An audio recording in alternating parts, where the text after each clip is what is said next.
وَلَقَدْ يَسَّرْنَا الْقُرْآنَ لِلذِّكْرِ فَهَلْ مِن مُّدَّكِرٍ۔ بسم اللہ الرحمن الرحیم، اللہم صلی علی سیدنا و مولانا محمد وعلی آلہ وصحبہ وبارک وسلم۔ عرفان القرآن پروگرام کے ساتھ میں ہوں آپ کا میزبان سید خالد حمید کاظمی۔ میرے ساتھ پروگرام میں شامل ہیں منہاج انسٹیٹیوٹ برائے قراءت و تحفیظ القرآن کے طلباء۔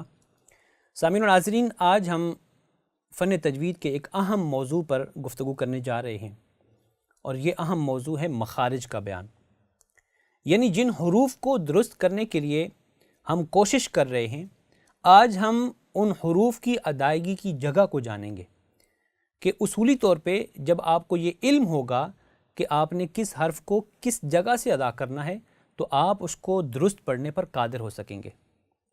تو آج ہم مخارج کے بیان کی طرف جا رہے ہیں۔ سب سے پہلے ہم مخرج کا معنی و مفہوم جانیں گے کہ مخرج ہے کیا۔ مخارج جمع ہے مخرج کی۔ مخرج کہتے ہیں نکلنے کی جگہ کو۔ ائمہ تجوید نے اس کی اصطلاحی تعریف کچھ یوں بیان کی ہے کہ وہ آواز کہ جو جزو معین یا غیر معین پر اعتماد پذیر ہو، وہ حرف کا مخرج ہے۔ اور اب مخارج کی تعداد پہ آتے ہیں کہ مخارج کی تعداد پر ائمہ کا اختلاف رہا ہے۔ اصولی طور پہ یہ ہے کہ جیسے 29 حرف ہیں تو ایسے ہی 29 مخارج ہونے چاہیے، یعنی الف سے لے کر یا تک ہر حرف کے نکلنے کی جگہ الگ ہونی چاہیے، مگر چونکہ کچھ حروف ایسے ہیں کہ جن کی آوازیں اور جن کے نکلنے کی جگہ بہت زیادہ قریب ہے، بہت مماثلت رکھتی ہے، اس وجہ سے ائمہ تجوید نے ان حروف کو ایک مخرج میں شامل کر لیا۔ اس اعتبار سے مخارج کی تعداد 17 ہے، جو راجح قول ہے۔ مخارج کی اجمالاً اقسام 5 ہیں، جس میں سب سے پہلے جوف دہن ہے، اس کے بعد حلق ہے یعنی گلا، اس کے بعد لسان ہے یعنی زبان، اس کے بعد شفتین ہے یعنی ہونٹ، اور اس کے بعد آخر میں خیشوم ہے یعنی ناک کی سخت ہڈی، کہ جہاں سے نون اور میم کی ایک خاص آواز نکلتی ہے۔ آئیے چلتے ہیں مخرج نمبر 1 کی طرف اور پڑھتے ہیں کہ مخرج نمبر 1 کیا ہے اور وہاں سے کون کون سے حروف ادا ہوتے ہیں، اور اس کے ساتھ پھر ہم ان حروف کی کلمات قرآنیہ سے پریکٹس بھی کریں گے۔ آئیے چلتے ہیں مخرج نمبر 1 کی طرف۔ مخرج نمبر 1 ہے جوف دہن، یعنی منہ کے خالی حصے سے الف، واو اور یا مدہ ادا ہوتے ہیں۔ یہ وہ الف، واو اور یا مدہ ہیں کہ جو منہ کے خالی حصے سے ادا ہوتے ہیں۔ ان کی ادائیگی آپ دیکھیے گا، اور سکرین پر آپ دیکھ رہے ہوں گے کہ یہ منہ کے خالی حصے سے ادا ہوتے ہیں، کوئی زبان کا یا شفتین کا یا حلق اس میں کوئی انوالو نہیں ہے، یعنی حلق کے کسی خاص حصے سے ادا ہوتے ہوں، شفتین کے دخول سے، شفتین کے انوالومنٹ سے یہ حرف ادا ہوتے ہوں، ایسا نہیں ہے، بلکہ منہ کے یا اگر ہونٹ بھی انوالو ہیں تو ہونٹوں کے خالی حصے سے حرف ادا ہوگا۔ چلتے ہیں الف، واو اور یا کی طرف۔ الف کہتے ہیں کہ گلے کے خالی حصے سے ادا ہوتا ہے، اور واو دونوں ہونٹوں کے خالی حصے سے ادا ہوتا ہے، یا یہ منہ کے خالی حصے سے ادا ہوتا ہے۔ آئیے چلتے ہیں ان کی پریکٹس کرتے ہیں۔ پڑھیے گا، با، جی آپ دیکھیے کہ با کے بعد جو الف ہے ہم اس کو ادا کر رہے ہیں، اور دیکھیے کہ الف کی ادائیگی میں ہماری نہ تو زبان انوالو ہو رہی ہے، نہ ہی شفتین کوئی اس میں انوالو ہو رہے ہیں، اور صرف حلق سے آواز آ رہی ہے۔ حلق کا بھی کوئی معین جگہ کوئی معین نہیں ہے کہ وہاں سے، یعنی گلے کے درمیان سے ادا ہو رہا ہے، گلے کے ابتدا سے ادا ہو رہا ہے، یا گلے کی انتہا سے ادا ہو رہا ہے، بلکہ پورے گلے کے خالی حصے سے الف ادا ہو رہا ہے۔ با، بو، بی، جی اب واو کی ادائیگی بھی دونوں ہونٹوں کو گول جب کرتے ہیں اور اس خالی حصے سے واو ادا ہوتا ہے۔ بی، یہ یا منہ کے خالی حصے سے ادا ہوتا ہے۔ اب ان تینوں کی ایک مثال ہے، اور وہ ہے اوتینا، اوتینا، جی آگے نوحیہا، نوحیہا، جی یہ یاد رکھیے گا کہ یہ الف واو یا یہ مدہ ہیں، غیر مدہ کا چونکہ الگ مخرج موجود ہے اس وجہ سے وہ ان میں شامل نہیں ہیں، ان کو ہم باقاعدہ ایک خاص مخرج ہے وہاں انشاءاللہ پڑھیں گے۔ آگے چلتے ہیں مخرج نمبر 2، اقصی حلق۔ چونکہ اب ہم حلق کی طرف آ گئے ہیں، حلق یعنی گلا، گلے کی ابتدا سے 2 حرف ادا ہوتے ہیں اور وہ ابتدا کے جو سینے کے قریب ہے۔ آپ ملاحظہ فرمائیں کہ وہ ابتدا گلا جہاں سے شروع ہوتا ہے، ہم گلے کو اگر زبان کی جڑ سے شروع کریں تو یہ گلے کی ابتدا نہیں ہے، گلے کی ابتدا سینے کے قریب والی جو جگہ ہے، حصہ ہے گلے کا، وہاں سے گلے کی ابتدا ہے۔ ابتدائی حلق سے یا اقصی حلق سے 2 حرف ادا ہوتے ہیں اور وہ ہیں حمزہ، پڑھیے حمزہ، ہا، ہا، جی اب ان کی پریکٹس کرتے ہیں، پڑھیے ا، ا، ای، ای، او، او، ا، ا، جی اب ساکن کر کے پڑھیں گے ذرا مخرج واضح ہوگا، ا، ا، ای، ای، او، او، بأسن، بأسن، بئسما، بئسما، تؤمنون۔ تؤمنون۔ سامعین و ناظرین، یہ کلمات پڑھانے کا مقصد یہ ہے کہ جب آپ ان کلمات کو سنیں گے یا پڑھیں گے تو آپ کو حرف کا مخرج واضح ہوگا، آپ کو محسوس ہوگا کہ جو آپ پڑھ کے آئے ہیں کہ حمزہ اور ہا کو گلے کی ابتدا سے ادا کرنا ہے، تو آپ اگر ہاتھ رکھیں گلے کی ابتدا پہ اور ان کلمات کو دہرائیں تو آپ کو یقین ہو جائے گا کہ واقعی اسی جگہ سے حرف ادا ہو رہا ہے۔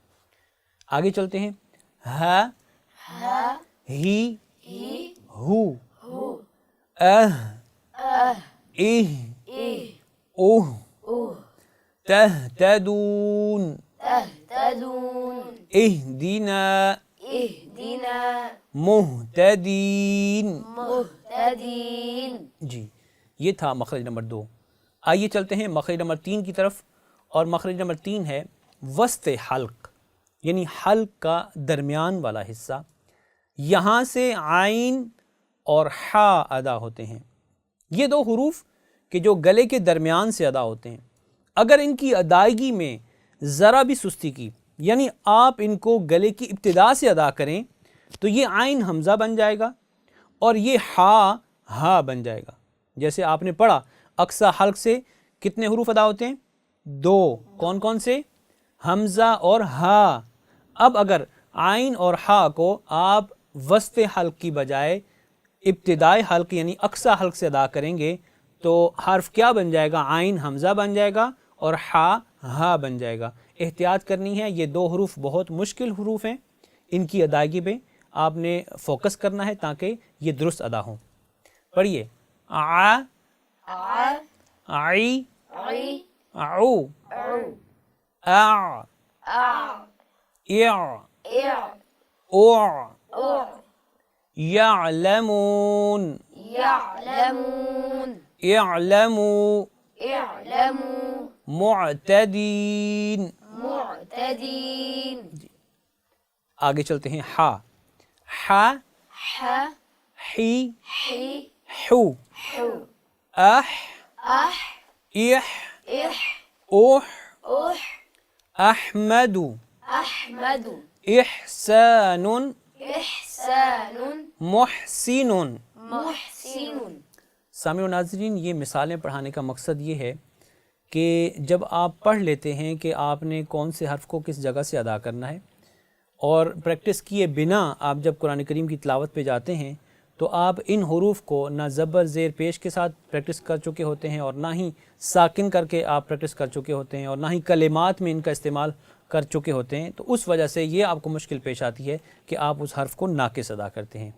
ہر مخرج کے ساتھ پریکٹس اس لیے کروائی جا رہی ہے تاکہ آپ یہیں پر اس کو درست کر لیں، جب کلمات یعنی قرآن کریم پر جب آپ جائیں تو وہاں پہ آپ کی ادائیگی، حروف کی ادائیگی درست ہو۔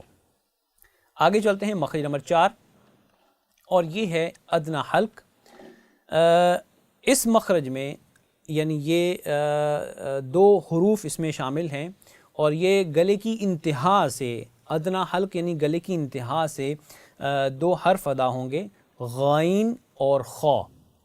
اب ان دو حروف کو ہم ادا کرتے ہیں، پڑھیے غا، غی، غی، غو، غو، اغ، اغ، اغ، اغ، اوغ، اغ، یغلبون، یغلبون، اغتنم، اغتنم، مغرم، مغرم، خا، خا، خی، خی، خو، خو، اخ، اخ، اخ، اخ، اخ، اخ، تختلفون، تختلفون، اختلاف، اختلاف، مختلف۔ مختلف، جی سامعین و ناظرین، یہ یاد رکھیے گا کہ خا کے اندر تھوڑی سی خرخراہٹ ہے، اس خرخراہٹ کو زیادہ نہیں ہونے دینا، اس میں کثرت نہیں کرنی اور اس کو کم بھی نہیں کرنا، یعنی آپ اس کو ختم کر کے اگر ادا کریں گے خا کو تو یہ خا ہا بن جائے گا۔ تو احتیاط کرنی ہے، خرخراہٹ لائیں گے تو یہ ہا سے جدا ہوگا، اور کثرت کر دیں گے تو یہ بھی حرف ناقص ہو جاتا ہے۔ تو احتیاط کرنی ہے، زیادہ خرخراہٹ بھی نہ ہو اور بالکل کم خرخراہٹ بھی نہ ہو، خرخراہٹ ہو تاکہ وہ ہا سے جدا ہو جائے۔ آئیے چلتے ہیں مخرج نمبر 5، اور مخرج نمبر 5 ہے زبان کی جڑ اور تالو کا نرم حصہ، یعنی زبان کی جڑ کو آپ تالو کے نرم حصے کے ساتھ جب منسلک کریں گے، لگائیں گے، وہاں سے قوف ادا ہوگا۔ آئیے چلتے ہیں قوف کی پریکٹس کرتے ہیں۔ قا، قا، قی، قی، قو، قو، اق۔ اق، جی ساکن کر کے جب ہم حرف کو پڑھتے ہیں تو اس لمحے مخرج صحیح واضح ہوتا ہے۔ آپ فیل کریں کہ جب ہم اق پڑھتے ہیں تو قوف کی ادائیگی ہمارے اوپر واضح ہو جاتی ہے کہ زبان کی جڑ کو آپ تالو کے نرم حصے کے ساتھ جوڑ رہے ہیں، لگا رہے ہیں۔ اق، اق، اق، اق، اوق، اوق، تقتلون، تقتلون، اقترب، اقترب، اقتلوا۔ اقتلوا، آگے چلتے ہیں مخرج نمبر 6 کی طرف۔ زبان کی جڑ اور تالو کا سخت حصہ، یہاں سے کاف ادا ہوتا ہے۔ یہ وہ کاف ہے کہ جو کلمہ کتاب میں شامل ہے، یعنی دو نقطوں والا قوف نہیں ہے۔ اس کاف کو ہم کیسے پڑھیں گے؟ یعنی زبان کی جڑ کو جب آپ تالو کے سخت حصے سے لگائیں گے تو آٹومیٹیکلی یہ حرف کاف ادا ہوگا۔ ذرا اس کو ادا کر کے دیکھتے ہیں۔ کا، کیا، کا، کیا، کی، کی، کو، کو، اک، اک، ایک، اک، اوک، اک، تکتمون، تکتمون، اکرام، اکرام، مکرمون۔ مکرمون۔ جی یہ تھا مخرج نمبر 6۔ آئیے چلتے ہیں مخرج نمبر 7 کی طرف۔ مخرج نمبر 7 ہے زبان کا درمیان والا حصہ اور اس کے مقابل کا تالو، یعنی زبان کے درمیان والے حصے کو جب آپ مقابل کے تالو سے، یعنی اس کے فرنٹ پہ جو اس کے اپوزٹ تالو ہے، منہ کا جو تالو ہے، اس پر جب آپ منسلک کریں گے وہاں سے جیم، شین اور یا ادا ہوں گے۔ آئیے چلتے ہیں اس کی پریکٹس کرتے ہیں۔ اب یہاں پہ حرف جیم، اس کی ادائیگی میں تھوڑی مسٹیک ہو جاتی ہے کہ بعض لوگ زبان کے درمیان والے حصے کو انوالو نہیں کرتے، وہ شروع جو ابتدائی جو زبان کا حصہ ہے جو سامنے نوک کے بعد والا ہے وہاں سے جیم ادا کرنے کی کوشش کرتے ہیں، جس وجہ سے جیم ناقص ادا ہوتا ہے۔ آئیے چلتے ہیں اس کو درست جگہ سے اور درست طریقے سے پڑھنے کی کوشش کرتے ہیں۔ پڑھیے جا، جا، جی، جی، یو۔ جو، جی کیسے پڑھیں گے؟ اگر اس کو جو مسٹیک کی جاتی ہے جیسے جا، جی، جو، وہ زبان کے اگلے حصے کو استعمال کرتے ہیں اور اس کو تالو کے ساتھ لگاتے ہیں، بلکہ آپ نے زبان کے درمیان والے حصے کو تالو کے ساتھ لگانا ہے۔ سماعت کیجیے گا، جا، جا، جی، جی، جو، جو، اج، اج، اج، اج، اوج، اوج، تجعلون، تجعلون، اجتنب، اجتنب، مجرمین۔ مجرمین۔ جی اسی مخرج سے ایک اور حرف ادا ہوتا ہے اور وہ ہے شین۔ حرف شین زبان کے درمیان سے مقابل کے تعلق سے ادا ہوتا ہے، اور اس کی ادائیگی کیسے ہے ذرا اس کی پریکٹس کرتے ہیں۔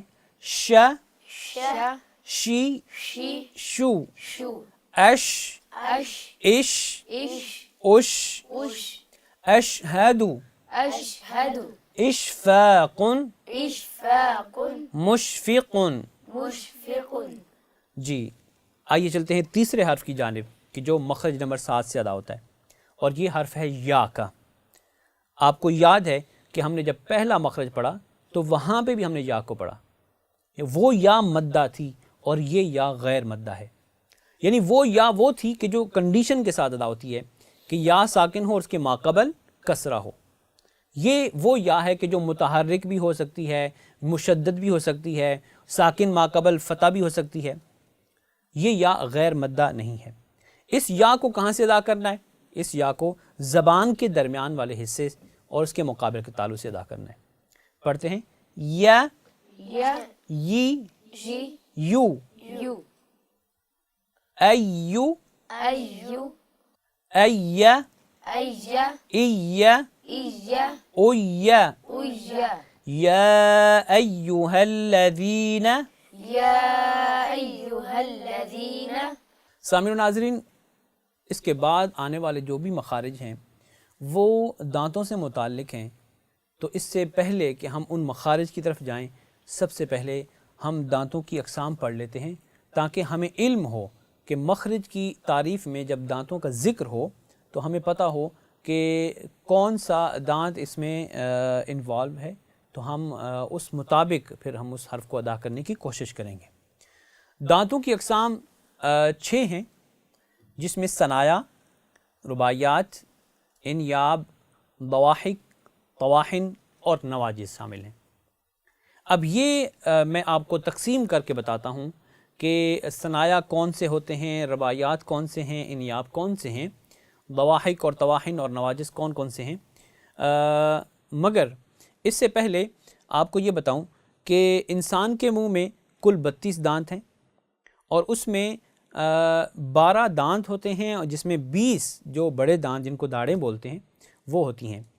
اب ان حروف کی ادائیگی میں، جو آگے آنے والے حروف ہیں، ان کی ادائیگی میں زبان کا استعمال ان دانتوں کے ساتھ ہوگا جس کی وجہ سے یہ حرف ادا ہوں گے۔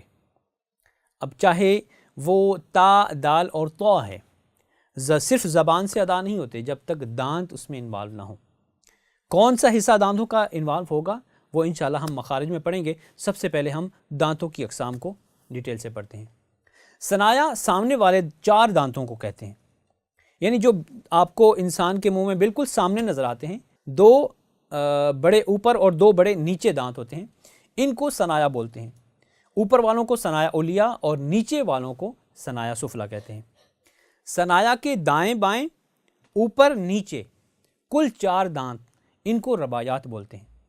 رباعیات کے دائیں بائیں، اوپر نیچے ایک ایک کل 4 دانت، ان کو انیاب کہتے ہیں۔ اسی طرح انیاب کے دائیں بائیں، اوپر نیچے ایک ایک کل 4 داڑیں، اب یہاں سے داڑیں شروع ہو رہی ہیں، یعنی موٹے دانت جن سے انسان کوئی چیز کھاتا ہے، کوئی چیز پیستا ہے، یہ وہ داڑیں یعنی جو انیاب کے دائیں بائیں اوپر نیچے ہیں، ان کو ضواحک کہتے ہیں۔ ضواحک کے دائیں بائیں اوپر نیچے 3 کل 12 داڑیں، ان کو طواحن بولتے ہیں۔ اور پھر سب سے آخر میں جو دانتوں کی قسم ہے وہ ہے طواحن کے دائیں بائیں اوپر نیچے ایک ایک کل 4 داڑیں، ان کو نواجذ بولتے ہیں۔ سامعین کرام، یہ دانتوں کی اقسام آپ نے پڑھ لی۔ اب ہم چلتے ہیں مخرج نمبر 8 کی طرف، اور مخرج نمبر 8 ہے حرف ضاد سے متعلق۔ اب آپ دیکھیں گے کہ اس مخرج میں زبان کا بھی حصہ اس میں انوالو ہوگا، اور اسی طرح کچھ دانتوں کا حصہ یا داڑوں کا حصہ انوالو ہوگا۔ پڑھتے ہیں مخرج نمبر 8 کہ زبان کی کروٹ اور اوپر کی داڑوں کی جڑ میں لگانے سے، یعنی آپ زبان کے کنارے کو جو داڑوں سے متعلق ہے، یعنی جو داڑوں کے ساتھ منسلک ہے، وہ زبان کا کنارہ کہ جس کے اپوزٹ داڑیں ہیں، دانت نہیں ہیں۔ آپ یہ بھی کہہ سکتے ہیں کہ زبان کے درمیان سے لے کے زبان کی انتہا تک جو سائیڈیں ہیں، ان سائیڈوں کو چاہے رائٹ سائیڈ یا لیفٹ سائڈ آپ اوپر کی داڑھوں میں لگائیں گے تو حرف ضاد ادا ہوگا۔ اب اس حرف کی ادائیگی کی ہم پریکٹس کرتے ہیں تاکہ ہم یہ کوشش کر پائیں کہ اس حرف کو درست جگہ سے ادا کیا جائے اور اس کو درست طریقے سے پڑھا جائے۔ پڑھتے ہیں ضا ضی ضو اض اض اض یضربون۔ جی کوشش کریں کہ آپ کی زبان کا جو آخری حصہ کنارے ہیں، چاہے آپ رائٹ سائڈ آپ کو ایزی لگے یا لیفٹ سائڈ، آپ نے داڑھوں میں لگانے ہیں، تب جا کے یہ حرف ادا ہوگا۔ یضربون اضرب مضعفون۔ آگے چلتے ہیں مخرج نمبر 9۔ زبان کا کنارہ اور ضواحک سے لے کر ثنایا تک لگانے سے حرف لام ادا ہوتا ہے۔ یعنی اگر آپ زبان کے اگلے کنارے کو جو ضواحک سے ثنایا تک، اب آپ کو پتہ ہے کہ ضواحک سے ثنایا تک کون سے دانت ہیں، سامنے والے دانت ثنایا کہلاتے ہیں، ثنایا کے دائیں بائیں رباعیات کہلاتے ہیں، رباعیات کے دائیں بائیں انیاب کہلاتے ہیں، انیاب کے دائیں بائیں ضواحک کہلاتے ہیں۔ تو یعنی آپ ضواحک سے لے کر سارا جو دانتوں کا حصہ ہے زبان کے کنارے کو اس حصے کی جگہ پہ لگائیں گے تو حرف لام ادا ہوگا۔ اب پڑھتے ہیں حرف لام کیسے ادا ہوگا، پڑھیے لا لی لو ال ال ال الحمد الحافا ملتحدا۔ جی آپ نے فیل کیا، آپ نے محسوس کیا کہ ادائیگی کے وقت زبان کا کنارہ ضواحک سے ثنایا تک لگ رہا ہے۔ یہ تھا ہمارے اس سبق کا پہلا حصہ۔ انشاءاللہ ہم اس سبق کو جاری رکھیں گے اور اگلے حصے میں ہم بقیہ مخارج پڑھیں گے۔ آئیے چلتے ہیں قول رسول صلی اللہ علیہ وآلہ وسلم کی جانب۔ حضرت عبداللہ ابن عباس رضی اللہ تعالیٰ عنہ سے مروی ہے، فرماتے ہیں کہ رسول اللہ صلی اللہ علیہ وآلہ وسلم نے ارشاد فرمایا کہ جب تم جنت کے باغوں کے پاس سے گزرو تو وہاں بیٹھ کر فراخی کے ساتھ کھایا پیا کرو۔ عرض کیا گیا یا رسول اللہ صلی اللہ علیہ وسلم جنت کے باغات کیا ہیں؟ تو آپ صلی اللہ علیہ وآلہ وسلم نے ارشاد فرمایا علم کی مجالس۔ اپنی آراء اور تجاویز سے ہمیں کمنٹ سیکشن میں ضرور مطلع فرمائیں۔ ہمارے اس پروگرام کو زیادہ سے زیادہ لائک اور زیادہ سے زیادہ شیئر کریں۔ اجازت دیجیے، السلام علیکم ورحمۃ اللہ وبرکاتہ۔ وَلَقَدْ يَسَّرْنَا الْقُرْآنَ لِلذِّكْرِ فَهَلْ مِن مُدَّكِرٍ۔ منہاج ویلفیئر میں ہم جانتے ہیں کہ امداد ہی نہیں، ہم نے دکھوں کا مداوع بھی کرنا ہے۔